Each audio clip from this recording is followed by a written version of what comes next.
Buenos días. Tuvimos un poquito de problemas técnicos, como suele suceder en este mundo de la virtualidad. Presentar al doctor Jorge Baruch Díaz Ramírez. Él es portavoz de la Comisión de Expertos de COVID-19 en la Universidad Nacional Autónoma de México.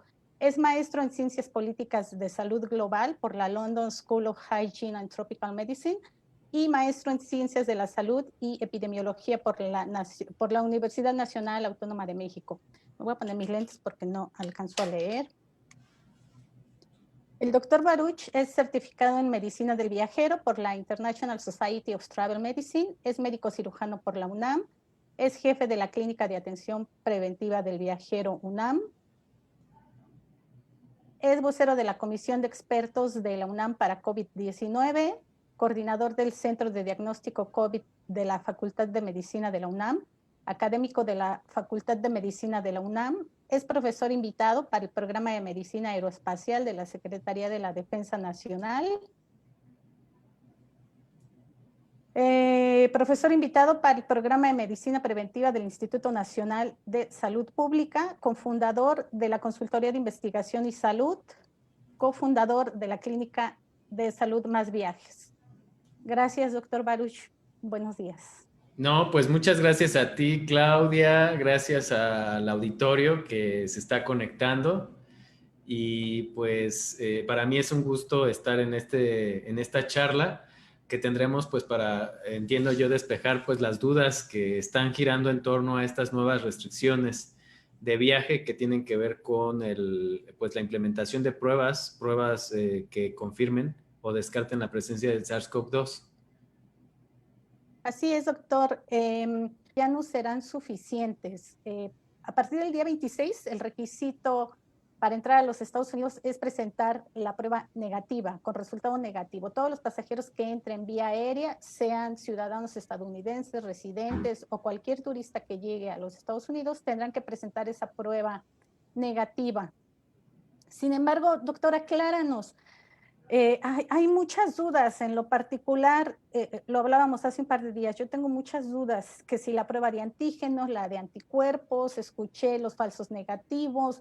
¿Qué es todo esto, doctor? Acláranos, por favor.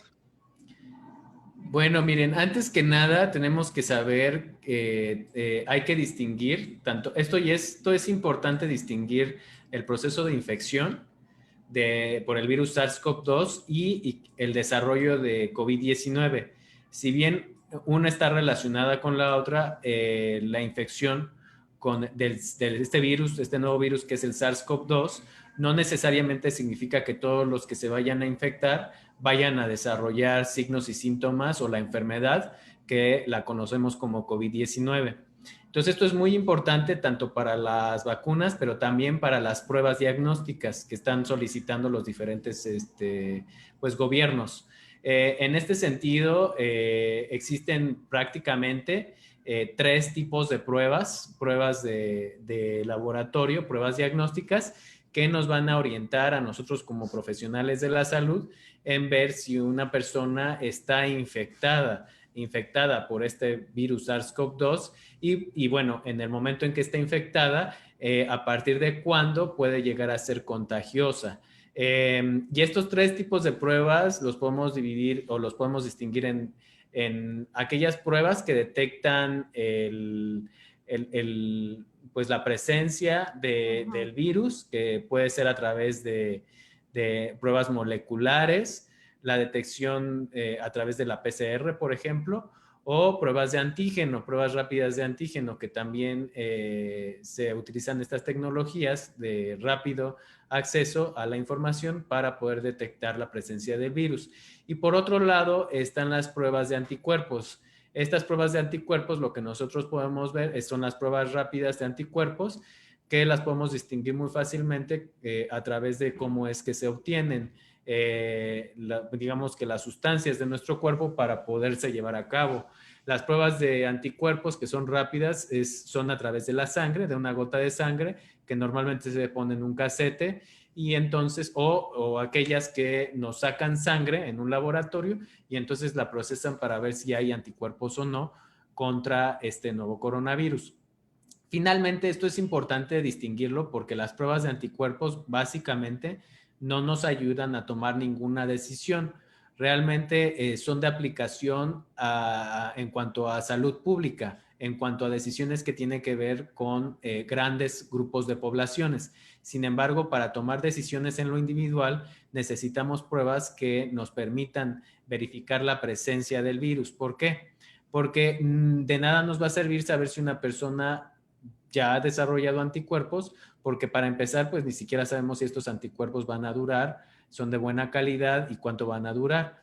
Entonces, para esto, por eso es que varios países han implementado este tipo de requerimientos con base a estas pruebas de PCR, pruebas moleculares, de PCR o detección de antígenos. Ahora, ¿cuál es la diferencia entre, por ejemplo, una PCR o una detección de antígenos? La técnica PCR, como su nombre lo indica, es que se va a tomar a través del hisopado nasofaríngeo, o sea, en la cavidad nasal o en la cavidad de la garganta, muestras, un par de muestras de esta cavidad y entonces las vamos a introducir en un medio de preservación, de conservación, para después llevarlas al laboratorio y ahí procesarlas a través de esta técnica de reacción en cadena de la polimerasa. Esas son las siglas en inglés que nos dan el nombre de PCR. Hay otras técnicas para poder detectar material genético de este SARS-CoV-2 que seguramente ya las han leído. La técnica LAMP, que se llama Loop Mediated Amplification, que es una técnica basada en amplificación isotérmica. Y la técnica de PCR se descubrió y se describió y se comenzó a utilizar a partir de 1986. Desde el año 2000 se describió esta nueva técnica LAMP que tiene ciertos beneficios de que puede ser más rápida y en algunos campos y puede llegar a detectar más fácilmente algunos virus, pero pues todavía no está ampliamente probada y hay mucha incertidumbre en cuanto a qué tan precisa es con respecto a la PCR, pues porque es muy pronto para poder tomar esa decisión. Entonces, sí se pueden considerar y algunos países pueden tomar en cuenta esta nueva técnica LAMP. Algunos dispositivos ya la usan, sobre todo se salta esta técnica de PCR y entonces puede tener el resultado más rápidamente y por eso podemos ver que hay PCRs más rápidas, ¿no? De 1 a 2 horas. Y hay otra tecnología de amplificación de ácido nucleico que se llama NAT. Entonces están estas tres técnicas de moleculares para poder detectar presencia de material genético en las muestras que tomamos de los hisopados y así poder decir si hay o no la presencia del SARS-CoV-2 y con eso si hay o no infección. Ahora, están las otras pruebas de detección de antígeno. ¿A qué nos referimos con la detección de antígeno? Bueno, están diseñadas para detectar algún componente de todo el virus específico para que nos diga si hay o no pues presencia del virus. Como tal, entonces, no van a detectar el material genético del virus, sino van a detectar las estructuras o las fracciones de este virus. Por ejemplo, las pruebas rápidas de antígeno que están pidiendo para pues, ingresar a Estados Unidos están diseñadas y la mayoría de ellas también están diseñadas para detectar la proteína S. La proteína S que le confiere el nombre de corona por las espigas en forma de espiga al coronavirus y otros coronavirus. Entonces, es así como nosotros podemos diferenciar las PCR, las técnicas moleculares que detectan material genético, que pueden ser a través de la técnica PCR, LAMP o NAT. Recordemos que la PCR es la más confiable hasta el momento. O las pruebas que detectan alguna estructura, algún componente del virus, como la proteína S, que son las pruebas rápidas de detección de antígeno. Y por otro lado, pues tenemos estas de anticuerpos que se detectan a través de la sangre, una gota de sangre o una muestra de sangre, la presencia de anticuerpos en nuestro sistema. Entonces, doctor, gracias. Quiero entender, cualquiera de estas tres pruebas que se presenten ¿son aptas, son óptimas de acuerdo a lo que se está pidiendo hoy en día? No, realmente de estas 3 tipos de prueba, las únicas 2 que serían óptimas o candidatas para poder tomar una decisión en el momento en el que se está tomando la muestra es la PCR NAT-OLAM o la detección de antígenos, la prueba rápida de detección de antígenos. La serológica ya quedó descartada, de tal manera que entonces tenemos que ver cuál es la política de cada uno de los países que está implementando para ver cuál sería la mejor decisión del viajero, ¿no? O cuál sería la que se tendría que hacer para cumplir con el requisito. Casi todos los países en el mundo que están implementando estas medidas restrictivas de requisitos están pidiendo la PCR como primera opción. Y hay algunos países que ya se están aventurando a poderla cambiar o intercambiar con la prueba rápida de detección de antígenos. Ahora, ¿cuáles son las limitantes entre una y otra? Pues la detección de antígenos puede dar muchos más falsos positivos o incluso falsos negativos, mucho más frecuentes que la PCR, por ejemplo, y entonces esto darnos una falsa percepción de seguridad al momento de estar pues transitando o al momento de estar interactuando con los demás, con la sociedad. Entonces, realmente no se recomiendan como tamizaje o como una medida que se deberá de implementar, pero bueno, los países, algunos pues la están implementando de todas maneras y tenemos que cumplir con ese requisito. ¿Qué es lo que está pasando? Bueno, normalmente tanto la técnica de PCR como la prueba de detección de anticuerpos, la rápida, de antígenos, perdón, rápida, nos tiene una vigencia de hasta 72 horas o 3 noches después de tomarnos la muestra, en el cual puede tener una buena, pues, una buena orientación de si somos negativos, qué tanto somos negativos o no vamos a ser contagiosos, ¿no? Entonces, justamente ese es el periodo de tiempo que, por ejemplo, Estados Unidos está tomando en cuenta para fijar una fecha máxima en la toma de muestra. De tal manera que, por ejemplo, Estados Unidos está exigiendo que los viajeros presenten una prueba negativa con un máximo de tiempo antes de ingresar a la frontera sanitaria de 72 horas, o sea, 3 días. ¿Por qué 3 días? Bueno, normalmente esto tiene que ver con el periodo de incubación o el tiempo en el cual uno comienza a ser contagioso, ¿no? Para ponerles un ejemplo, si nosotros entramos en contacto o nos contagiamos, entramos en contacto con alguien contagioso, nos contagiamos, vamos a desarrollar un periodo de incubación en el cual no vamos a ser contagiosos, que son 3 días. Después, a partir del 4.º día, empezamos a tener un periodo que se llama presintomático. Esto quiere decir que somos contagiosos pero sin tener síntomas. Y algunos, bueno, entonces al 5.º día ya comenzamos con signos y síntomas y entonces ya somos altamente contagiosos. Habrá algunos que a partir del 3.er día, después de haberse contagiado, pues no desarrollen nunca síntomas y estos son las personas asintomáticas, pero que sí a partir del 3.er día comiencen a ser contagiosos, ¿no? A partir del 4.º, 5.º día ya sean más contagiosos y hasta el día 10, ¿no? Entonces, por eso es que es la naturaleza de este tipo de máximos, ¿no? En cuanto a horas.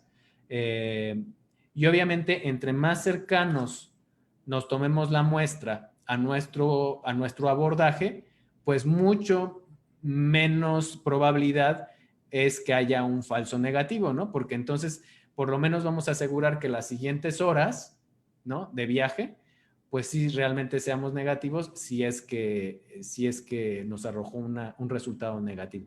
Ahora, también hay que tomar en cuenta que, por ejemplo, una prueba de detección de antígenos rápida puede detectar por ejemplo, en aquellos con síntomas, 7 de cada 10. Puede haber un error de que no detecte 3 de cada 10. En personas asintomáticas, como lo son los viajeros, pues el rango de incertidumbre es todavía mayor. Es muy probable que que no detecte a una proporción importante de personas asintomáticas, y por ello es que no debemos de estar tan confiados en este tipo de pruebas, aunque lo exijan así algunos países. La PCR todavía es más sensible en detectar este tipo de casos asintomáticos con mayor precisión, y entonces por eso es que si nosotros queremos basar una decisión de si interactuamos o no con personas en una PCR, si es que estamos asintomáticos, que en una detección de antígenos, aunque seguramente para cumplir con los requerimientos sanitarios va a ser mucho más factible llevar a cabo pruebas de detección rápida de antígenos.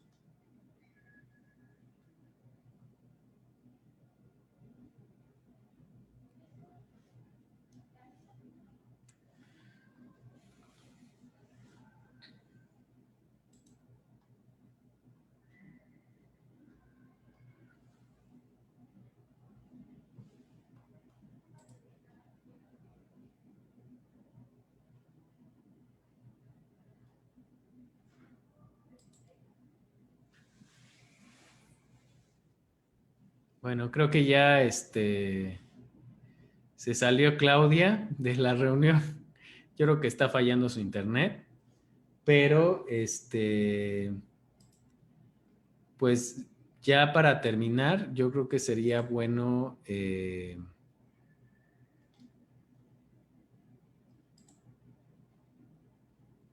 o bueno, para continuar, sería bueno,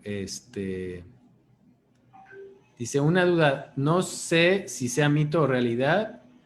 Se comenta que las personas que padecen de alergias tienen un riesgo considerable a ponerse la vacuna contra COVID. Este, pues sí, miren, no es el tema, porque el tema son las pruebas, pero vamos a aprovechar para, pues para responder algunas dudas de vacunas, por ejemplo, ya que abordamos el tema de las pruebas, y pues estamos teniendo algunos problemas técnicos con Claudia para que se conecte. Bueno, a ver, las vacunas de Pfizer, bueno, las vacunas se dividen básicamente, las que están por autorizarse, en dos tipos grandes. Una son las vacunas hechas a base de RNA, que son las primeras en aprobarse, y que son la de Pfizer y la de Moderna. Pfizer ya está autorizada y se está aplicando aquí en México. Y la otra son las vacunas de vectores no replicantes, que es, por ejemplo, Oxford y AstraZeneca, CanSino, y la vacuna de rusa, Sputnik V, ¿no? Entonces, por ejemplo, las vacunas de RNA son nuevas, nunca se habían autorizado para su aplicación masiva en la historia de la humanidad. Qué bueno que ya las tenemos, y debemos detectar que se componen de 3 elementos. El RNA, que si nosotros lo inyectamos solo, lo que va a pasar es que se va a degradar muy rápidamente en nuestro cuerpo. Entonces se encapsula en una envoltura muy similar a la que tienen todas las células de nuestro cuerpo humano. Si recordamos nuestras clases de primaria, hay una pared celular, ¿no?, hecha de lípidos. Bueno, pues también se emplea esta técnica para encapsular el RNA, envolverlo en una cápsula de lípidos. Ahora, esta cápsula de lípidos, para brindarle mayor estabilidad y que no se rompa esta esfera, lo que vamos a hacer es, pues, vamos a agregarle una sustancia que se llama polietilenglicol, PEG 2000. Este polietilenglicol es muy importante para las vacunas de RNA, y que lo identifiquemos, porque justamente es muy probable que sea el causante de que, pues de que esté generando estas reacciones alérgicas graves. Entonces, estas reacciones alérgicas graves al polietilenglicol se usan también para, por ejemplo, los medios de contraste en aquellas personas que se tienen que hacer, pues, algún estudio. Por ejemplo, si algún paciente con cáncer necesita un estudio contrastado, pues se les inyecta este tipo de sustancias con polietilenglicol, o algunos medicamentos que se usan en tratamientos de fertilidad, u otro tipo de medicamentos inyectables para moderar la respuesta inmunológica. Entonces, por eso es que aquellas personas que han presentado alguna reacción alérgica severa de tipo agudo, quiere decir que hayan puesto en peligro su vida, como un choque anafiláctico, es preferible diferir o esperar a que se autoricen otras vacunas, no las de RNA, para su aplicación. Ahora, aquellas personas que ya desarrollaron una reacción grave de tipo agudo al recibir su primera dosis de la vacuna de RNA de Pfizer, pues dependiendo del grado de severidad, pero si fue muy grave, como un choque anafiláctico que puso en peligro su vida, pues no se puede poner la segunda dosis. Habrá que esperar a que se autoricen otras vacunas y estén disponibles para iniciar nuevamente su esquema y completarlo. Entonces, y conforme vayan saliendo, por ejemplo, la vacuna de Oxford y AstraZeneca, la de Sputnik V de Rusia, la de CanSino, vamos a empezar a describir qué componentes tienen y cuáles pueden ser las alergias que más probablemente desencadenen una reacción adversa grave. Y pues ya las personas sabrán con su historial si son candidatas o no, o consultándolo con el equipo de vacunación. Ok, doctor. Hay algunas preguntas. Lalo Villa, hola Lalito, ¿cómo estás? Él quisiera saber si, no sabe si es un mito o una realidad. Se comenta que las personas que padecen de alergias tienen un riesgo considerable al ponerse la vacuna contra el COVID-19. ¿Qué hay de esto? Esa pregunta, Clau, la respondí justo aprovechando Justo que cuando me fui. sí, cuando te desconectaste, Ok, pero creo ok, que ya ya quedó claro. sí. Ok, bueno, veo por acá. Sí, les vamos a pasar los datos del doctor. Vamos a ver un poquito más que nos amplíe todos estos datos. Y bueno, aprovecho para decirles que estamos en pláticas para llevar a cabo una alianza con la Clínica del Viajero y puedan acudir directamente con el doctor a la Clínica del Viajero para estas pruebas, ¿no? Estamos en pláticas aún para esta alianza. Ya les estaré haciendo llegar toda la información para el tema de las pruebas. A ver, doctor, entonces veo que ya nos hablaste de las vacunas, Pfizer, BioNTech, Moderna, CanSino. Si quieres, lo que podemos decir también yo creo que muchos van a tener la duda de cuándo o cómo se va a reactivar la industria del turismo. Entonces, Exacto. brevemente me gustaría, porque ya veo que estamos llegando al fin de la sesión, pero me gustaría Sí. nada más mencionarles una cosa. Las vacunas van a ser una herramienta más pues, en el combate a esta pandemia por COVID. Definitivamente no van a ser una solución al corto plazo y mucho menos se van a exigir de manera obligatoria para poder traspasar las fronteras internacionales, porque pues hay muy poca producción y muy poca disponibilidad de ellas para hacer frente a la demanda que pudiera llegar a ser ocasionada cuando se piden de manera obligatoria. Entonces eso no va a ser factible en el corto plazo, por lo menos, si no es que hasta que se aumente la oferta de vacunas. La otra cosa es que debemos de estar preparados para pues informarnos más con respecto a las pruebas, que fue el tema que abordamos en estos minutos, porque cada vez más países van a implementar este tipo de requerimientos y van a endurecer sus políticas en cuanto a entrada. Ya comenzó Estados Unidos, pero a partir de la conferencia de la Unión Europea, la más reciente, la conferencia de emergencia que empezó ayer o antier y que está próxima a concluir, Sí.